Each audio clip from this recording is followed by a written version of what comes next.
Thank you all. So, thank you all so much for being here. And let me begin by thanking my colleagues to my left and right behind me, Governor Schwarzenegger and Governor O'Malley, for being here as well. I also want to recognize the guy I always embarrass him, the superstar of our administration, Arne Duncan. He can play basketball, but he also he knows an awful lot about education. Arne, it's great to see you here, our Secretary of Education. Also, the president of the AFT, Randy Weingarten, who's an old friend here, and the president of the NEA, Dennis Van Rokel, is here as well. I welcome them both. And I'm told we have some Metropolitan Police, hey guys, how are you, who are always looking out for us around here. Thank you very, very much. I think we get in your way lots of times when we're getting back and forth going home, but thanks for all the help.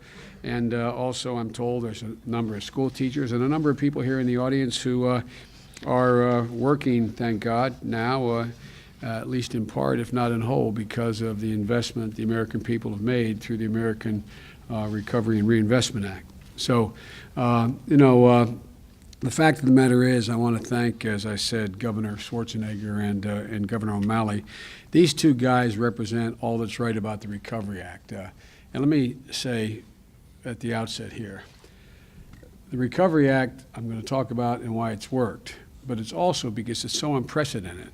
It's shifted not only opportunity, but real burden on governors in terms of the transparency, the requirements of reporting, and the difficulty that I cause them all by being such a so engaged. And so I want to thank them both and their colleagues, the other governors, for their cooperation. You know, the Recovery Act, I think, has helped pull a number of states out of crisis and put them on a path to a stronger future. This is not a recession they caused. This is a recession they inherited. This is a recession the governors inherited, and it was a worldwide recession. It wasn't merely a local recession. So, you know, they have very, very critical and difficult jobs. And they're going to tell you a little more about how each of their states has responded to the crisis they found and how, in fact, the Recovery Act has impacted on their ability to deal with the crises they've inherited. You know, it was 8 months ago now that the president signed the Recovery and Reinvestment Act. And he termed it, it's important to remember this, it's not the only thing we've done in the economy. He termed the Recovery Act the beginning of the end of the Great Recession that we faced. And we call it a Great Recession not to engage in hyperbole. It's the worst recession America has ever faced, short of a depression. So unfortunately, it was the greatest, meaning worst, recession we've had in modern American history, short of a depression. He called it, and I quote, the beginning of what we need to do to create jobs for Americans scrambling in the wake of layoffs, and the beginning of what we need to do to provide relief to families worried they won't be able to pay next month's bills, and the beginning of the first steps to set our economy on a firmer foundation, paving the way for long-term growth and prosperity. And today, 8 hard months later, we're on our way to accomplishing all of those things. Don't get me wrong. The president and I know full well that there is too much economic hardship that remains. My grandpop used to have an expression from Scranton. He'd say, and I mean this literally, and it wasn't viewed as a joke. He'd say, Joey, when the guy in Dixon City, a small town above Scranton, is out of work, it's an economic slowdown. When your brother-in-law is out of work, it's a recession. When you're out of work, it's a depression. And it's a depression for millions of American people. And we're not going to be satisfied until we see a net creation in jobs in every monthly report. But we're moving in the right direction. We're starting to make real progress on the road to recovery. We're no longer talking about whether or not we're going to slide into depression. We're arguing and talking about the shape of the recovery. And that's a gigantic change in 8 months. There's a strong and mounting evidence that the Recovery Act is putting people back to work. Just listen to the stories you saw in the video. I was at every one of those places except one. I met every one of those people. I spent time with them. This is real. And this can be repeated thousands of times across the country. It's helping Americans get through these really tough times. Just ask the more than 16 million people who've received expanded unemployment benefits. Where would they be? Those who criticize us, what would they have done? 54 million Americans who received economic assistance in jump-starting the spending, $250 one-time payments to veterans and to the elderly. Ladies and gentlemen, it's laying the foundation for recovery that, God willing, is sustainable, not based on a new bubble, not based on a dot-com bubble or on a housing bubble. Just look at our investments in broadband and smart grid, high-speed rail, renewable energy, green jobs. Quite simply, the Recovery Act is operating as advertised. Again, my grandpa, it wasn't advertised as the only horse to carry the sleigh to get us out of this ditch, but to play an incredibly important role. It's performing as advertised. It's playing its part in lifting Americans back up and moving us toward genuine recovery. Unlike when we took office, we inherited at that time a negative GDP of 6.4%.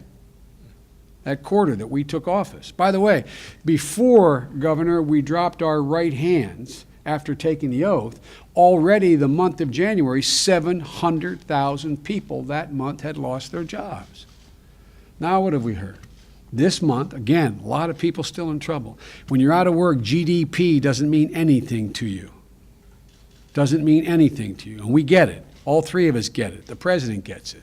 But yesterday, the GDP was announced grew. It grew by 3.5%. It hasn't grown that much since 2007, over 2 years ago.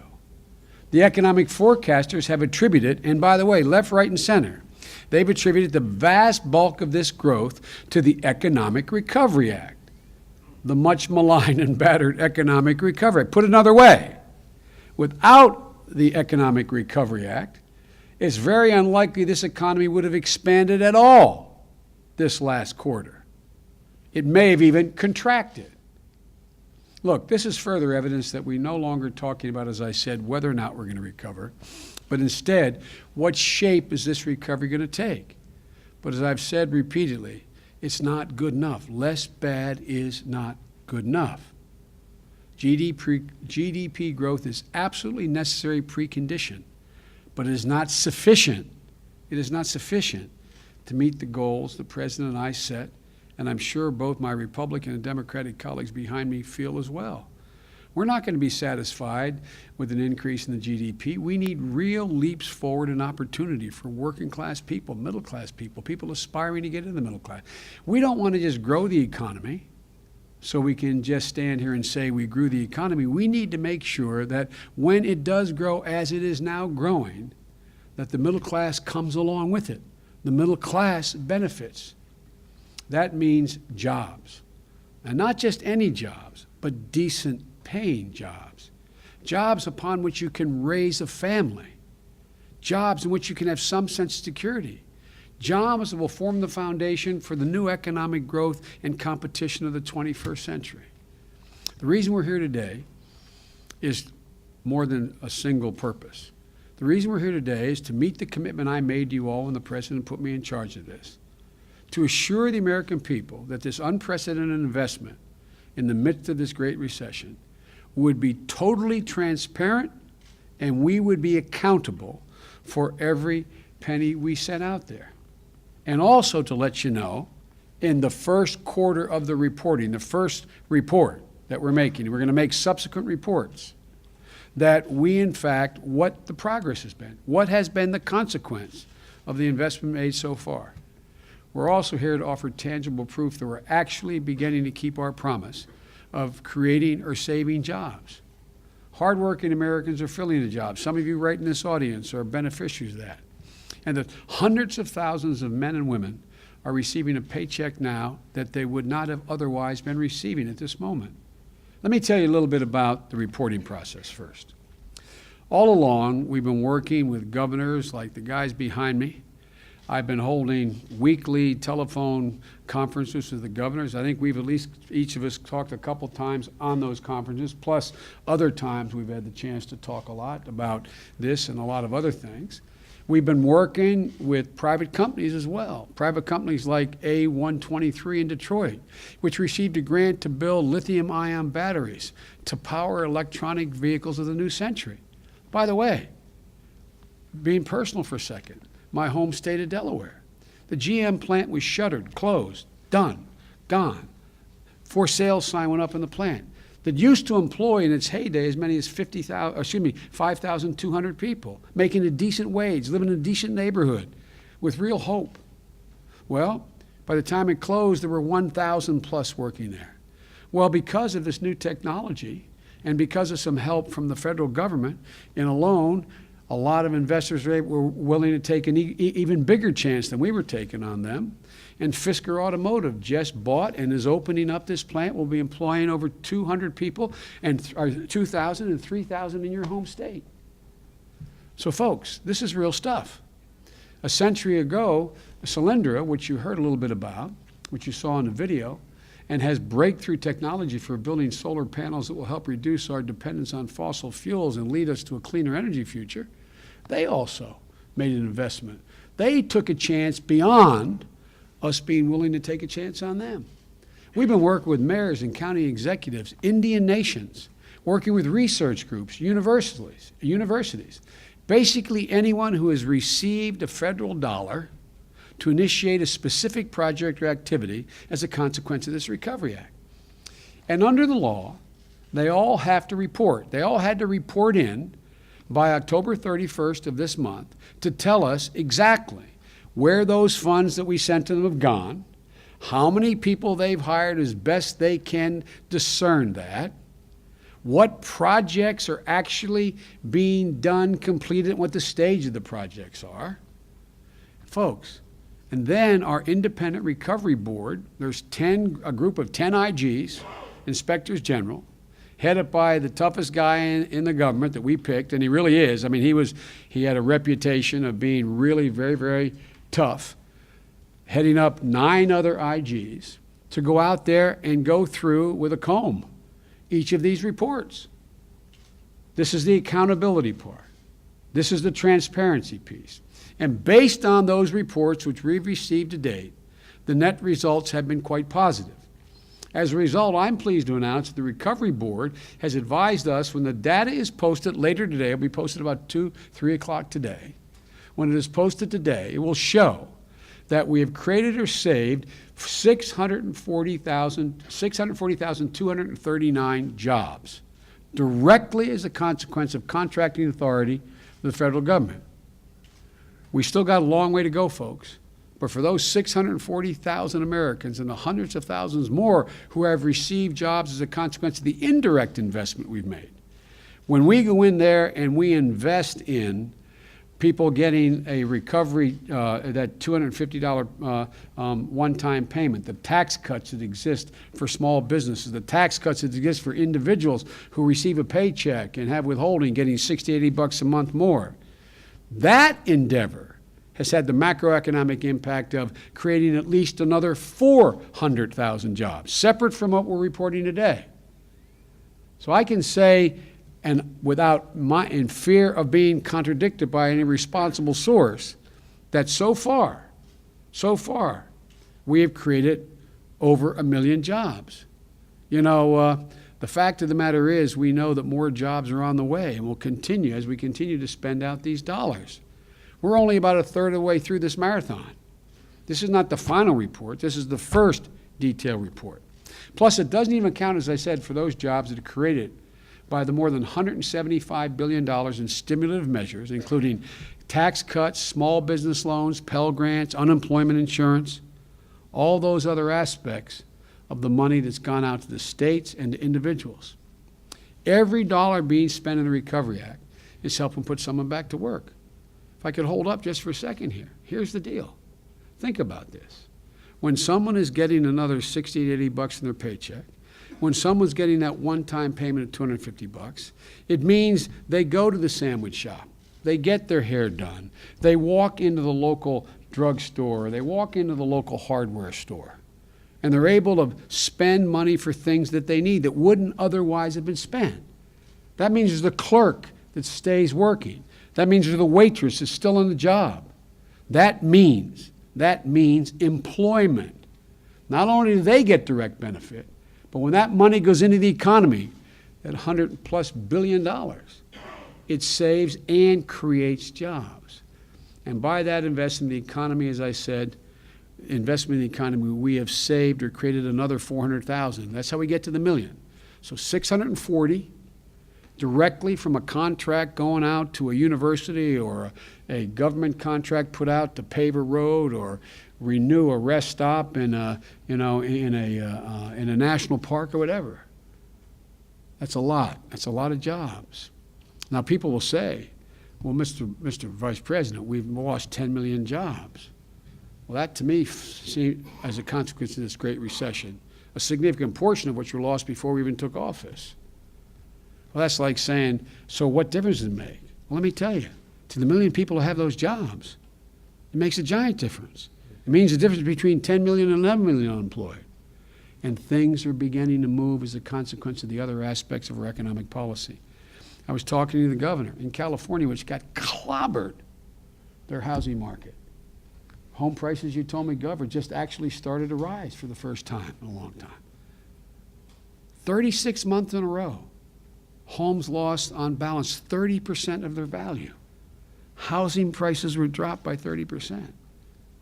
Things are beginning to change. Governor O'Malley has even a better story, what's happening in his state in terms of employment. Look, here's the deal. I think this is helping to put us back on track to meet the commitment that I made in front of this podium, behind this podium, 7 months ago, that we would save or create at least 3.5 million jobs by the end of next winter. That's how this Recovery Act spends out and pays out. And what we're going to see today, though, is that to be able to go home, you can go home, and any of the listening audience, you can click on a website to get the best estimate of all the receipts we've gotten from everybody reporting in. Their accuracy has been checked and rechecked by the Independent Recovery Board. And folks, these are real results, real paychecks going to real American families in every single one of the 50 states in our territories. Real workers like Jamie, the police cadet in St. Louis you heard about, Richard, the teacher in Florida, Lori, the small business owner and employer in Reno. You know, and their stories prove these are not just statistics, not just reports that exist on nothing but paper or an outline. This is the real thing. This is what the recovery looks like for more than 1 million women and men in the United States of America. They're filling good jobs. More than 80,000 construction workers are throwing on their hard hats to build an infrastructure badly in need of repair, I imagine. Even if we did not have this great recession, we should be investing in this infrastructure. Approximately 325,000 education workers are in the classroom today, ensuring that we once again can lead the world in education and not leaving our kids come up even shorter than they have been as a consequence of this Recovery Act.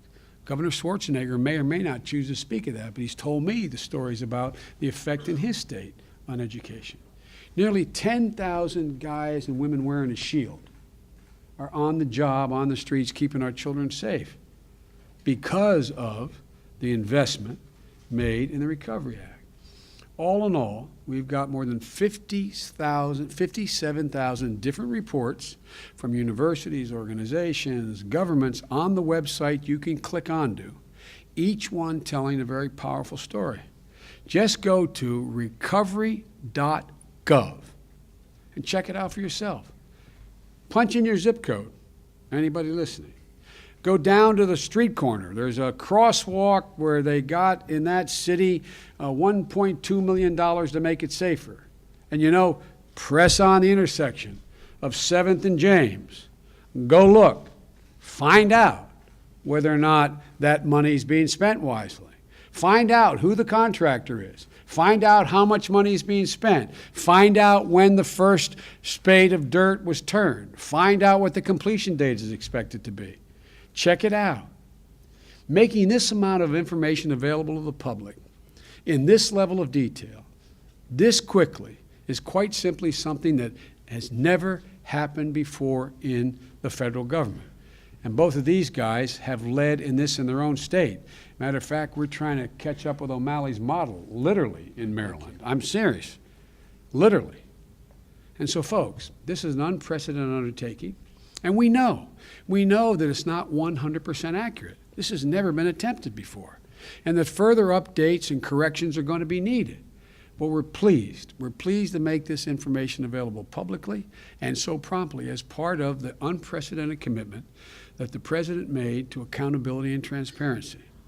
This is not only an unprecedented report, it also contains, as I said, some very positive news, but there's still more than a year left in this act. There's still plenty of work to do, plenty of families to help, plenty more ways we can make the economy stronger and must make it stronger.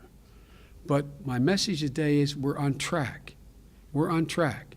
And by the way, remember when this all started, a lot of the press legitimately said, well, as one major columnist said when we announced the act sitting in my office with 4 other columnists, he said, well, Mr. Vice President, tell me, what's going to happen when you plant 10 dead trees in Central Park, was their example. I said, then we got to plant 100 good trees in a park in some other city. Folks, all the talk about all this stuff was going to go to, $24 million to polar bear exhibits and Frisbee parks. Well, so far, thank God, that's a dog that has not bitten yet, okay? Because of the incredible staff we've assembled, not only insist on what is legal, but what can pass the smell test. As I said before, we believe that by the end of next year, the Recovery Act will have created or saved 3.5 million jobs nationwide. And as we do, we'll continue to collect and post these reports every quarter so the public can follow up on progress. We're going to learn from every reporting how we can do the reporting better. So we invite your comments if you think we're not doing it the way in which is the most transparent, literally, not figuratively. As I said to one of the IGs, I said, look, you'd do me a great favor. If you see something wrong, let me know so I can announce it. And he looked at me and he said, that's a novel idea. Well, we mean it. That's the only way we're going to gain the credibility of the American people, gain back the credibility of the American people. So every American can see how we're matching our way and, marching our way toward fulfilling the promise we made 8 months ago. Now look, one of the guys who I find to be one of the most stand-up guys in the country, and you never have to worry about him leveling with you, and this is a guy who just wants to get things done, practically get them done. I haven't seen a partisan bone in his body yet, and this is one tough guy, believe me. He's in the other team, and he's not reluctant to say what he thinks, but it's a great pleasure. And one of the great privileges I've had to get to know him. It's a great pleasure for me now to introduce the governor of the country of California. It's bigger than all but I think 7 other economies in the world or something, literally, Governor Arnold Schwarzenegger.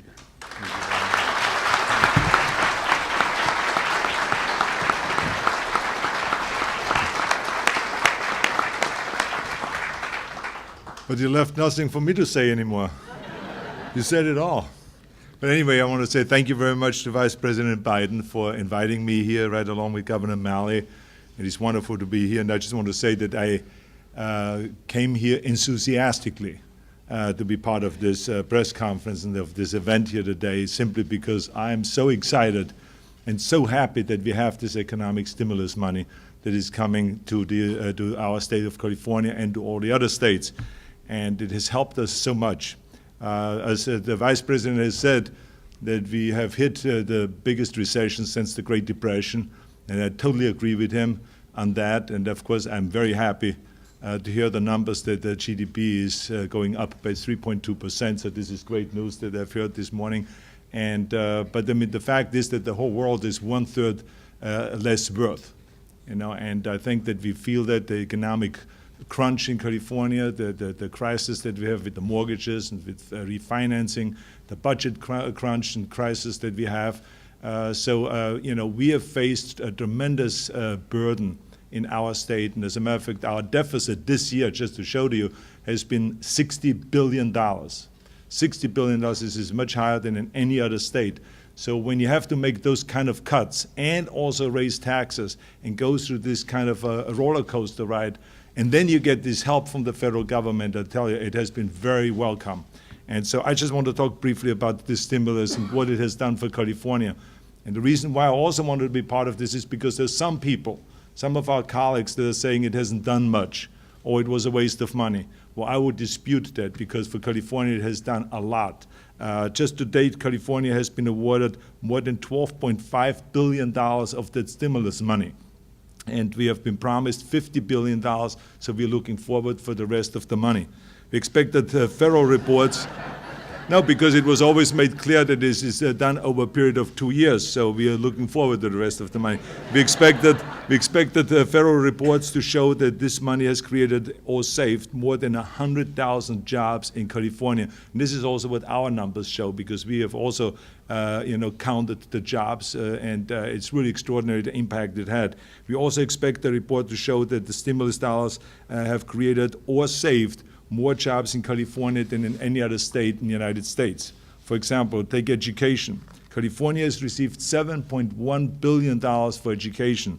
Now, that money has created or saved 62,000 teachers' jobs. But not only teachers, jobs also for administrators and professors. So there's again people that said, well, we would have done something about that anyway. No, these teachers would have been gone if it wouldn't have been for the federal stimulus money. I just want to make sure you understand that.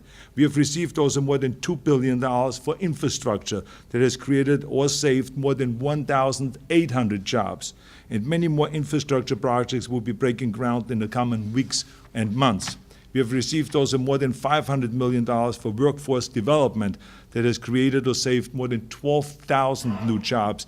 And also we have received money for green technology, which of course is very important for California since we are #1 in green technology. We received money for that, and that has created a lot of jobs. And there's great action also like this happening all across the state, and we are very happy about this help. We also share the administration's commitment to transparency and accountability, which is very important. That is why California, we have created a recovery task force, launched a website so that taxpayers can see exactly how stimulus dollars are being spent. We were the first state in the nation to appoint an inspector general to root out waste, fraud, and abuse of the stimulus funds. And that is not, something that is a Democratic issue here or a Republican issue, may I remind you. This is a people's issue. This is a jobs issue. It's all about jobs, jobs, jobs. That's what we want to create, and that is the most important thing, is to create those jobs and put people back to work. And so I just want to say again, thank you very much to the Vice President Biden, and thank you very much to President Obama for helping the state of California, and we're looking forward, as I said, to many more help in the near future. Thank you very much. Thank you.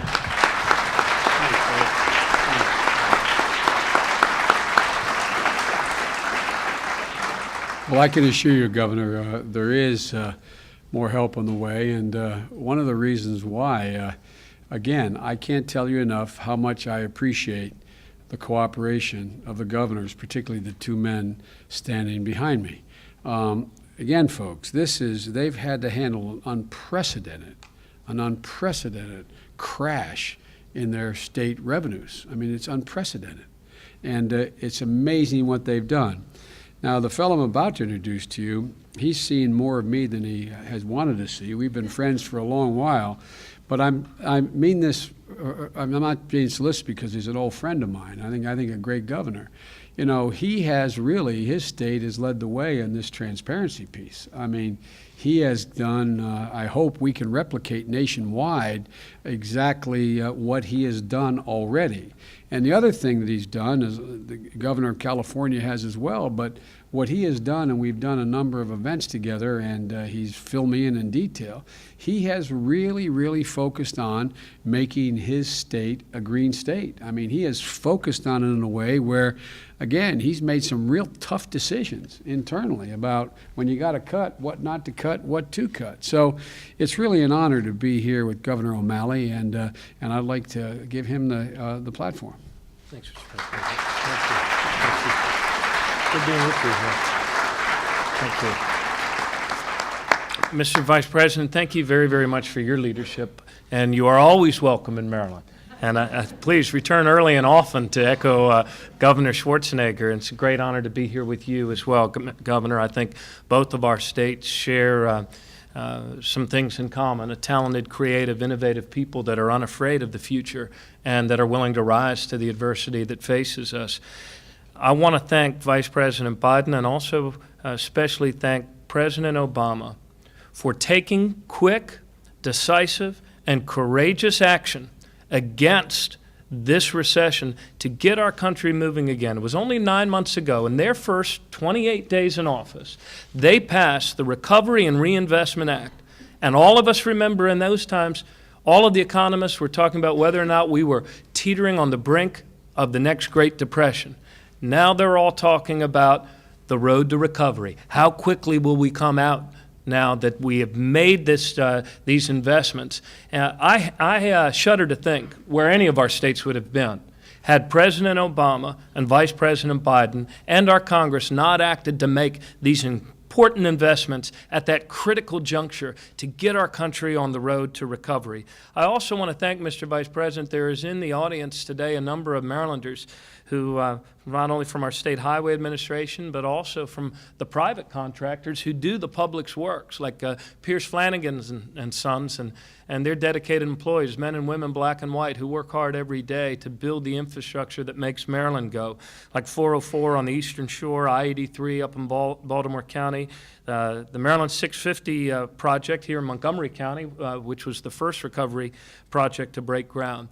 In Maryland, the Recovery and Reinvestment Act dollars, I can tell you, have been critically important to everything that we're about, especially in tough times, of strengthening and growing the ranks of our increasingly more diverse and upwardly mobile middle class. It has allowed us, the Recovery and Reinvestment Act has allowed us to create or save over 14,000 jobs in the state of Maryland. That's direct, induced, and indirect jobs. It has helped us to continue to be able to extend health care coverage to more people rather than fewer. We've added an additional 45,000 children to the ranks of those that are receiving health care benefits, and it's allowed us to keep teachers on the job in what was recognized this year by Education Week magazine as the #1 public school system in the United States of America. We know that these dollars are working because without them, there would have been 1,800 educators and teachers in our state who we would not have been able to afford to pay this year. We know that because of the hundreds of healthcare workers that are still on the job in Maryland. We know because of the 4,500 people whose jobs have directly resulted from the Recovery Act, and because of the 8,000 induced jobs, and because of the millions of dollars that were sorely needed, as you pointed out yourself, Mr. Vice President, to invest in our roads, invest in our bridges, not to mention the new classrooms so that our children have the skills to compete in this global economy. Under the Reinvestment Act, Maryland, like every state in the nation, was required to submit some very, very detailed data on where the dollars have gone. What was the result of those dollars? Our progress depends on our ability not only to set goals, but it depends on having leaders of the courage of President Obama and Vice President Biden, who have the courage, and make no mistake about it, it takes political courage to measure performance and do it openly, do it transparently, having the guts to tell the people for whom this government is supposed to work where their dollars have gone and whether or not it's getting the result that they should expect from it. And that's what President Obama and Vice President Biden have done. On behalf of the other governors who were unable to join us here today, I really want to thank you, Mr. Vice President, for engaging with us, for being on the phone with us week after week, helping us figure out how we can do this in an open and transparent way. Not only will, I believe this Recovery Act is not only working, not a doubt in my mind that it's working, but it's also doing something else. It's showing us as a people that with openness and transparency and performance measurement, we are still capable of accomplishing great things. And that's an investment that will pay dividends for years to come. Thank you. Thanks, Joe. Thank you.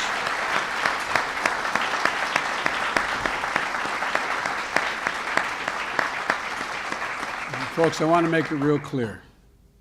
We could have done everything, and we don't do everything right. We could have done everything perfectly right, as Secretary Duncan knows, at a federal level. But the implementation of all this has been the governors, the mayors, the county executives, the people on the ground, the school boards, And it has been actually remarkable so far. I don't want to exaggerate this again. I want to make it clear. We're trying to do this as dispassionately and as surgically as we can. We don't want to make claims that this is the end of all problems. We don't want to make claims that this is done more than it is done. But without this investment in the Recovery Act and Reinvestment Act, without the governors taking on the kind of responsibility they have taken on, we would be in a lot worse shape than we are today. As Secretary Duncan can tell you, there's about $100 billion of this within his jurisdiction. And he has really had the ability to deal with an awful lot of innovative people in the States.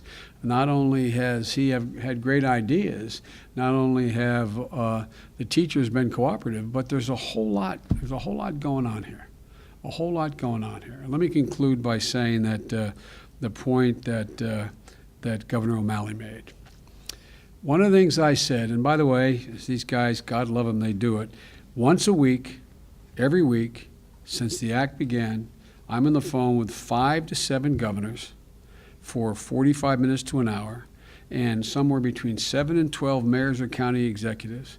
I've now spoken to every governor at least once, and I think 20 or more twice in these conferences. And it's a two-way deal.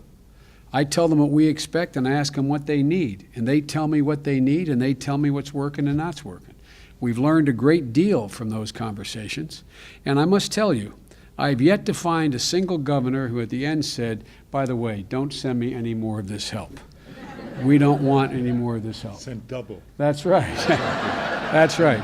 So, folks, this has become, no matter how it's advertised, this has actually become a bipartisan undertaking. I mean, it really has in its implementation. And I thank the Republican governors as well as the Democrats. I was on with 2 leading Republican governors day before yesterday, actually Wednesday, for the 45-minute call. And even one who announced initially he was opposed to this was saying how much difference it made in his state. There's legitimate debate about whether or not exactly what we're doing in economic recovery is the right thing. There's different views ideologically how to approach this. But this is all about, when the president asked me, put me in charge of this, to me, and the thing I have in common, I'm not as good as these 2 guys, but the thing I have in common with both these guys who do it every day, is we're looking for practical outcomes that affect the lives of the American people. I've said it before and I'll say it again. The longest walk any mother or father can make is up a short flight of stairs to their child's bedroom to say, honey, I'm sorry, but you're not going to be able to go back to the same school next year. Honey, I'm sorry. You're not going to be able to play in that team because dad or mom just lost their job.